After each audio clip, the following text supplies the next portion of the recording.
गणेश चतुर्थी आने वाली है। गणेश चतुर्थी में माताएं व्रत रखती हैं, पूजा करती हैं और विभिन्न प्रकार की कहानियाँ सुनाती हैं।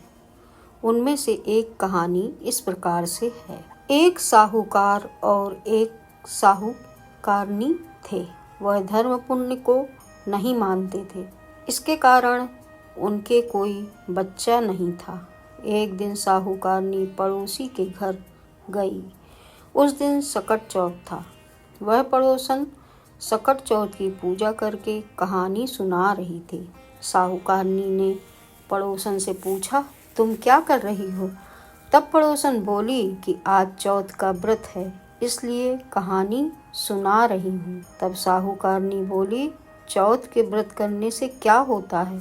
तब पड़ोसन बोली, इसे करने से अन्न, धन, सुहाग, पुत्र सब मिलता है।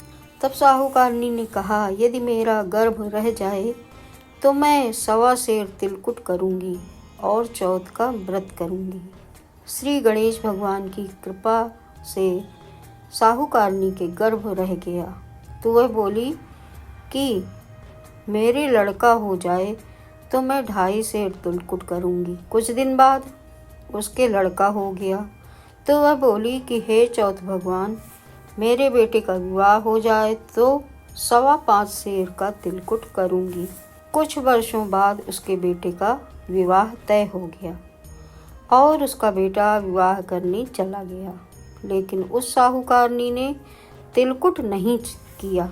इस कारण से चौथ देव क्रोधित हो गए और उन्होंने फेरों से ही उसके बेटे को उठाकर पीपल के पेड़ पर बिठा दिया। सभी वर को खोजने लगे पर वो नहीं मिला। हताश होकर सारे लोग अपने अपने घर को लौट गए। इधर जिस लड़की से साहूकारनी के लड़के का विवाह होने वाला था, वह अपनी सहेलियों के साथ गणगौर पूजने के लिए जंगल में दूब लेने गई। तभी रास्ते में पीपल के पेड़ से आवाज आई, ओ मेरी अर्धब्याही। यह बात सुनकर जब लड़की घर आई, उसके बाद वह धीरे धीरे सूख कर कांटा होने लगी। एक दिन लड़की की माँ ने कहा, मैं तुम्हें अच्छा खिलाती हूँ, अच्छा पहनाती हूँ, फिर भी तू सूखती जा रही है, ऐसा क्यों?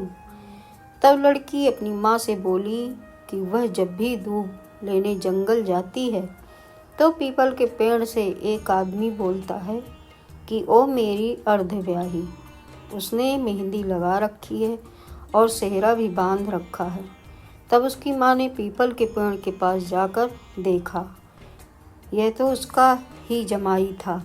तब उसकी माँ ने जमाई से कहा, यहाँ क्यों बैठे हो? मेरी बेटी तो अर्धब्याही कर दी और अब क्या लोगे?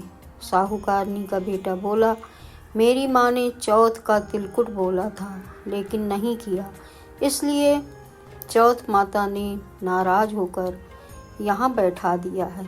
यह सुनकर उस लड़की की माँ साहूकारनी के घर गई और उससे पूछा कि तुमने सकट चौथ का कुछ बोल रखा है क्या?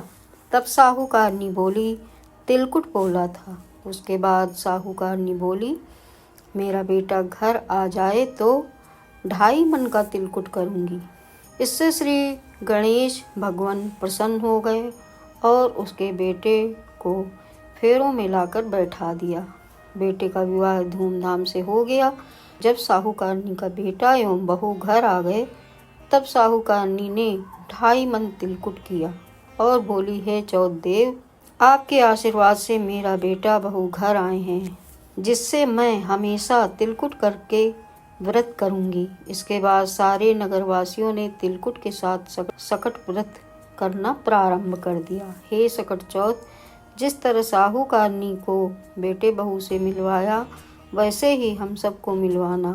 इस कथा को कहने सुनने वालों का भला करना।